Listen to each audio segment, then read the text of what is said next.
Good afternoon. Great to be here at Voice Summit, and thanks for coming along. So what do you get for being first to market? This is what I got for the ABC. This here is our first 12 months of news bulletins delivered as flash briefings on smart speakers.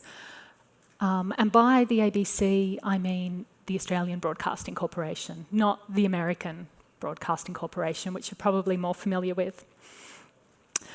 And just with the ABC, we're a bit like the BBC and the CBC. We're a public service media. And at the ABC, I head up a team called the Content Ideas Lab. So we're all about innovation in the content area. It's such a content-saturated world that even legacy media need to think more about how we're making content and what content we're making. But I've also spent over 5 years working in radio, and that's where I got my sort of love of voice.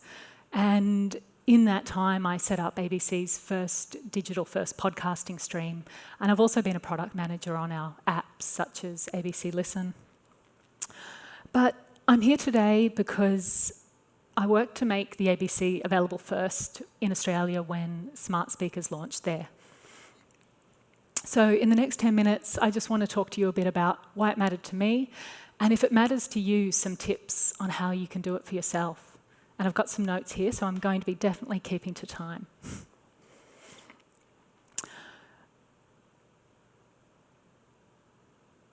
So it was in 2016 I was travelling around this fine country and driving up the west coast. And in Seattle, I decided to stop in to the Amazon store. And I picked up an Alexa Dot. Being a podcast lover, I was imagining being at home on a Sunday afternoon, cooking up a storm in the kitchen. You know, I would use my voice to ask for podcasts, to ask for music, to switch through different radio stations. It didn't quite work that way. This was, a couple of years ago, and it didn't always get the right podcast or station. There were so many to choose from. And not all of my favourite apps had yet started to integrate with voice technology. But it was working in ways that I'd never expected and ways I hadn't anticipated. It was taking care of my shopping list. It was setting timers. I was able to convert imperial measurements from those US recipes I was Googling to metric. And it was answering dumb questions, which is something we all do when we get a smart speaker, right? So suddenly the idea of using my thumbs to type just seemed really awkward and clunky and like something from the past. And I think it was the promise of a voice-controlled world that I found kind of enthralling. It felt like a sort of magical device and reminded me of those early days of getting a smartphone and how you'd go to the App Store just to browse for apps and find something that you didn't know you needed until you got it. And I think we imagine this future because of the stories that are told to us in TV, in books, in movies over the years. We kind of imagine the possibilities of a future. Of course, science fiction sets a pretty high bar for what could be possible, but it also makes me want to try and shape that future. And for me, that's the beautiful thing about new technology. You can start to imagine possibilities that you'd never imagined before. And for me, with voice tech, I could imagine it being useful for people who, didn't necessarily have the latest smartphones or perhaps weren't so great with a graphical user interface. And I knew the stories of these people from being on the other end of product support for our audio apps. I could kind of imagine the potential of their world and their problems becoming less of a problem through voice technology. Of course, I didn't actually have all the facts to back this up. I knew that smart speaker growth in the US was going up quite quickly, but really it was a gut instinct that I thought that voice tech might be the future of radio. And as we now know, looking back over the last 4 years, of course there has been huge growth in smart speakers. This is from Mary Meeker's latest report. And how high could it go? On the other hand, this is what radio reach has looked like over the past 5 years. And to be honest, in broadcast media, the fact that it's mostly flat and not in decline like TV is kind of a success story. But I know which graph I'd prefer. So long story short, I got excited about a smart speaker after buying that smart speaker. I did really think it was going to change the world. And I wanted to be part of that. And I wanted to take my beloved radio along for that journey. So having worked in radio for over 5 years or so, I've found that radio's always been about voice. It's been about connection, about personality. You wake up with a breakfast presenter, you drive home in traffic with the drive presenter. It's kind of personalised in an old school way to fit your day. And it's also a pretty elegant product. You turn it on and it just works. But how many people under the age of 40 own an AM/FM radio these days? And even how long can radio keep dominating in the car as a listening option? I think there's a whole generation who will never ever go up and down the dial like this one here in the photo. Of course, it's because apps have been nipping at the heels of radio for years. You go to Google Maps if you want your traffic. You get news notifications on your phone. And you get a better weather experience if you open up an app and it shows you a radar than what you'd get on radio. Of course, none of this rolls up to be as simple as just turning on the radio. And it doesn't deliver the companionship or the personality of radio either. But then that made me think, what is it at the heart of radio that I'm trying to preserve here? What is the thing that can't be replaced by an app or a bot? Some of you may have heard Tom Webster speaking yesterday about the Edison NPR research, and we know that there's been massive growth in the last year, and what's really interesting is that people are also listening to more audio as a result of getting a smart speaker. So I've been hoping that voice tech will be the future of radio.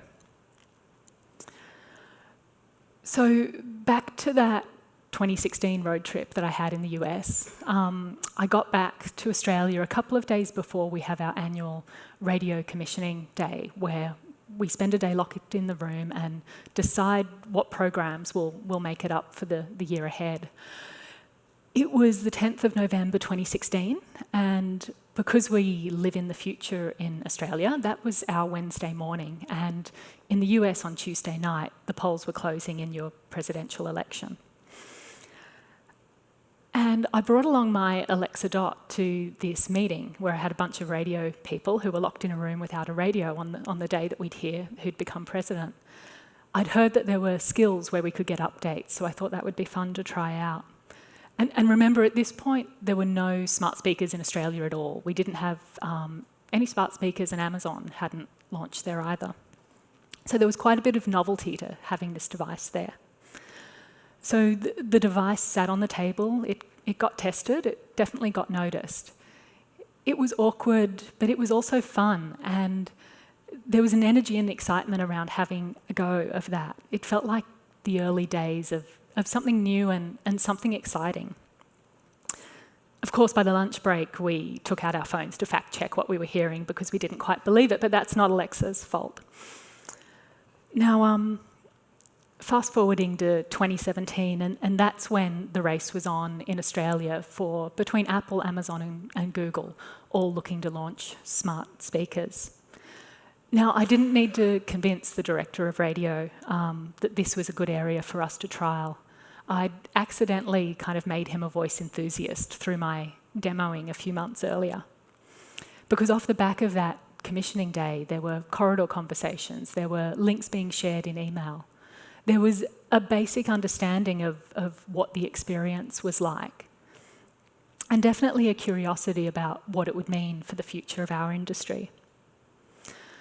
So I'm proud to say that then on the first day of these speakers launching in Australia, the ABC was available as the default for the news bulletins. And as you can see here, the peak then happened at Christmas when everyone bought their parents a device.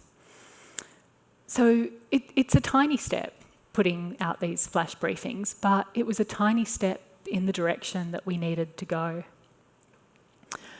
Now, in the months since that launch, we've experimented in creating a variety of other content. The Invictus Games for War Veterans was held in Australia last year, and we did a pop-up briefing with updates on that event. And that's one that Amazon then promoted because we'd built that relationship with them from day one. We've also experimented with doing news bulletins for primary school aged children. And our classical podcast, Set to Yoga, Classic Flow, has come up with meditation minutes, something we'd never do on radio. And we're thinking right now about how we might release them. We also had local teams in Sydney and Newcastle notice that we were doing something new and innovative, and they wanted to be involved too. So they reached out and we trialled local bulletins. And with those original 3 bulletins that we launched, news, finance and sport briefing, the most important thing we got by being in market early was data. We had our own data, which meant that we could check the ROI on the sport bulletin versus the finance bulletin. And we knew for ourselves which devices were getting more take-up than others. So I've cut out the boring middle bit of the story here that involves XML feeds, editorial policies, lawyers, sound engineers, journalists. Did I mention lawyers? Definitely lawyers involved. And the bit that is actually really hard is all that bit behind the scenes. And it was way harder than it should have been. And I guess that's why I'm here to talk about today, that by not knowing what was ahead is what made it easy to continue. And for ABC to take this small step, it was a massive piece of work because our business is not set up for this paradigm. Our business is set up for something else, and yours probably is too. So you sometimes need to take that small step to understand what is under the hood of voice tech and what's going to be required from your business. Without us wanting to do this little thing, we would not have got to the place where we are now, where we're ready to take the next step. Of course, we're still finding our way in voice tech, and I'm not even sure if it is the future of radio or not. But later that year, the year that we launched the flash briefings, and I did my bit to push the ABC into a new paradigm, the ABC decided to set up the team I lead now, the Content Ideas Lab, and it's entirely about pushing innovation in what we do and help move us to a different paradigm. And that's the more important thing for me. Like, it's nice to have graphs that show growth and show good numbers, but the cultural change that's behind moving your organisation to a new paradigm is the more important one.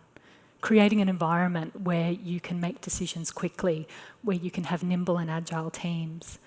Being ready for change, whatever the next change is I think, the most important outcome of us being first to market. So I think the day that new tech, whether it's voice tech or otherwise, is the obvious solution, it's probably a day too late to get on board. Thank you.